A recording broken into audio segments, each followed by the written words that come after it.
Well, I know you guys get sick of hearing me say that this show has selfish reasons. I get to meet some fantastic people I didn't know before I started it. And Carol is one of those people. Welcome to Good Morning, Frederick. Morning, Danny, and good morning, Frederick. Yes, absolutely. Well, you came across my desk because you have been nominated for a Do Gooder Award. Those awards are October 10th, and I think tickets are still available if you go to, I think it's do-gooder.com. But I will put all of that on screen. Tell me a little bit about yourself first and how you managed to be nominated, if you know. I do. So, first of all, I'm Carol Sapienza, and I'm a mom of five, and that those children are my greatest achievement, I feel.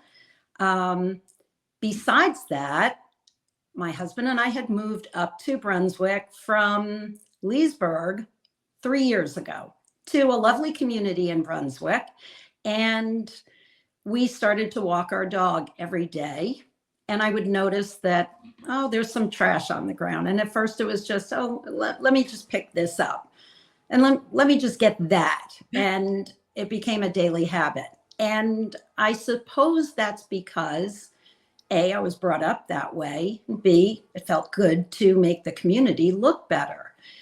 And at that point, after I started doing that, a couple of street lamps were missing from our community. One had been knocked down by an accident. A young girl had an accident, knocked it down. So I got on the phone, very politely talked to our developer, and asked for the street lamp to be replaced because Halloween was coming up and the children were going to be in the dark, walking in the dark, and I felt that was unsafe.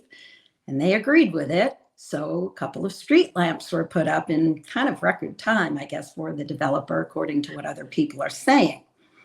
So it kind of took off from there.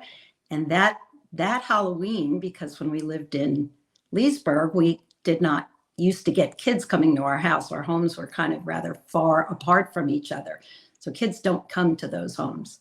So I made a ton of cookies because I am a baker. And I made a bunch of decorated cookies. I announced to our neighborhood through our Facebook page that I would be doing this. And I understood if anybody couldn't have these cookies for whatever reason, I would have some candy available. Well, we needed a traffic light at at our sidewalk. Oh my goodness. Apparently the neighborhood really did like the cookies. So it just, one thing leads to another, to another, to another. And I suspect that's what happens for most of us who like to do good and don't attach that name to it. We don't at all. I feel. No. I don't think of it that way. I don't do it for that reason. I'd rather people not really know about it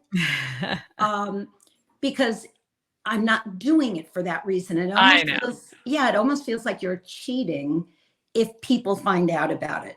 So this was my husband who had actually said, you do a lot in the community. And I was like, no, because I was surprised by this. I did not know about this. He had nominated somebody else for another award.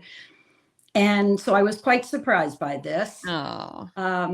Well, it's sweet because what it means, and I get it, like all of us are the same. Like you just want to do it and walk away quietly, and it's not the reasoning. However, I do think, and these events, and you'll see on that evening, it fuels other people to realize the simplest, smallest things. It's not about who can write the biggest checks. It is really about these small things that grow into bigger movements. And it does motivate other people, which I think is great.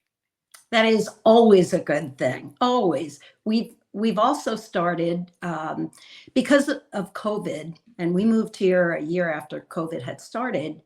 And I saw that there were very few groups that met back in 2021. So I like doing crafting. I know a number of people like doing crafting. So I said, let me find out if anybody else wants to start a sew and craft group. And we did.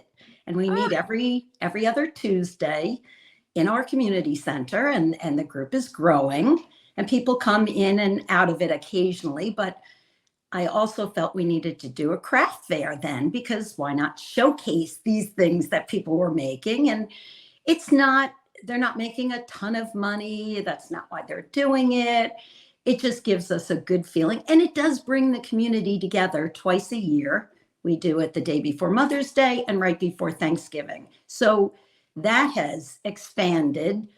And coming up, I have 23 vendors about to sell in November, which is phenomenal.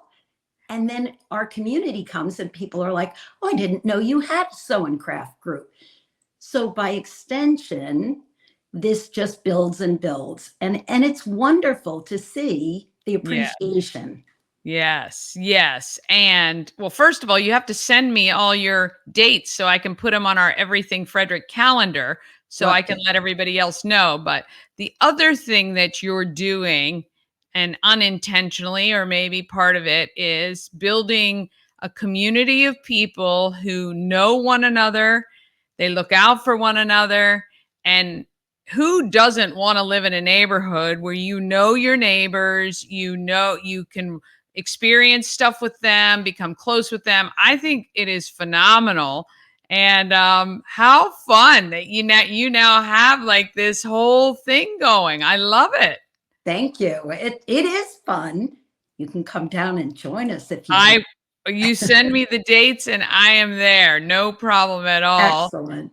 And I love that it really just started with while you're walking the dog, because we do the same thing. If you see something, you pick it up and you throw it away. But I love how it kind of grew from that, and you're bringing together an entire community. And I know your husband just wanted you to get a little bit of appreciation because you're still doing it and you're still bringing people together, which is fantastic. Now, what do you sew? So I do all those grandchildren. I do nightgowns for the grandchildren, also little outfits for them. I do table runners. Danny, the idea is if I see something that somebody else has made, it's like, wait, they made it. Can I make it too? So I will research it, get a pattern maybe. I've always loved to sew.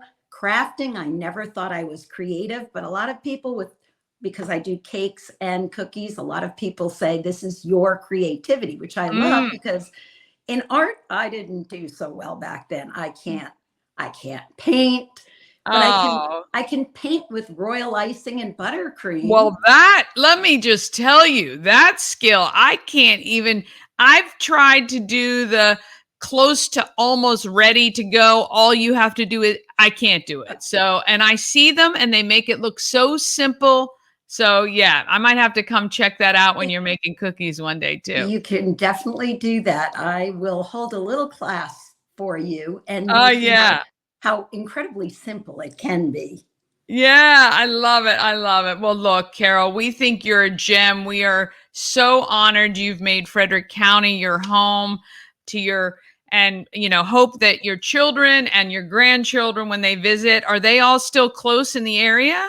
Some of them are still closed down in Fairfax, down in Loudoun County, yes. And Not too all far.